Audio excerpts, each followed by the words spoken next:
तीर्थक्षेत्र पंढरीमध्ये विठुरायाच्या दर्शनासाठी राज्याच्या कानाकोपऱ्यातनं रोज हजारो भाविक येत असतात। मात्र सध्या राज्यात सगळीकडेच सूर्य आग ओकू लागलेला आहे। पंढरपुरात सुद्धा 42°C तापमान झालेलं आहे। त्यामुळे पंढरपूरमध्ये येणाऱ्या भाविकांची संख्या कमी झालेली आहे आणि त्याचा फटका मंदिर परिसरातील आणि पर्यायानं पंढरपूर शहरातल्या व्यवसायालाच बसलेला आहे। पाहुयात या सगळ्या संदर्भातला हा स्पेशल रिपोर्ट।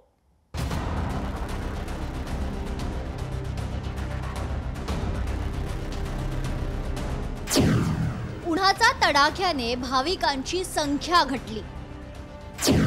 पंढरपुरातील व्यवसायांवरही झाला परिणाम। भाविक घटल्यानं दर्शनही लवकर।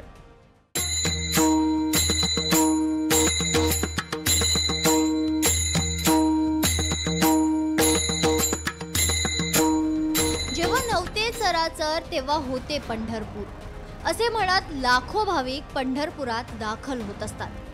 दक्षिण काशी म्हणून पंढरपूरची ओळख आहे। म्हणूनच दररोज पंढरपुरात मोठ्या संख्येने भाविक दाखल होत असतात।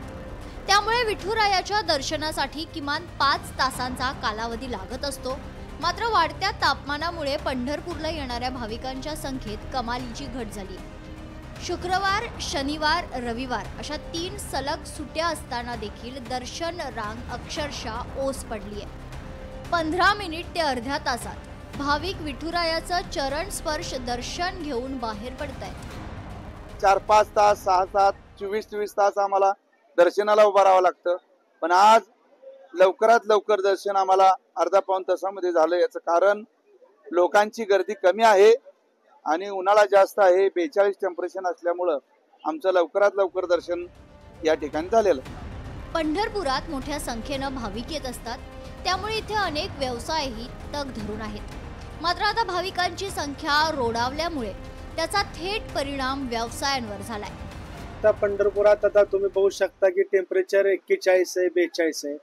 त्यामुळे वारकऱ्याची येण्याची जी क्षमता आहे ती घटत चाललेली आहे आणि त्या वारकऱ्याच्या येण्याच्या क्षमतेमुळे आमच्या धंद्यावर पण परिणाम होत आहे।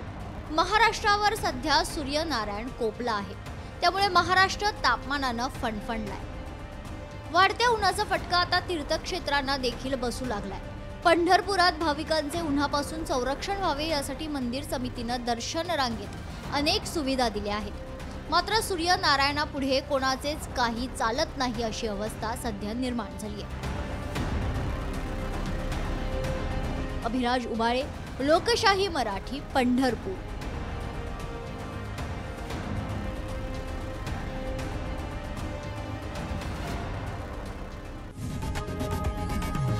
लोकशाही मराठी ऐका, पहा, जागरूक रहा।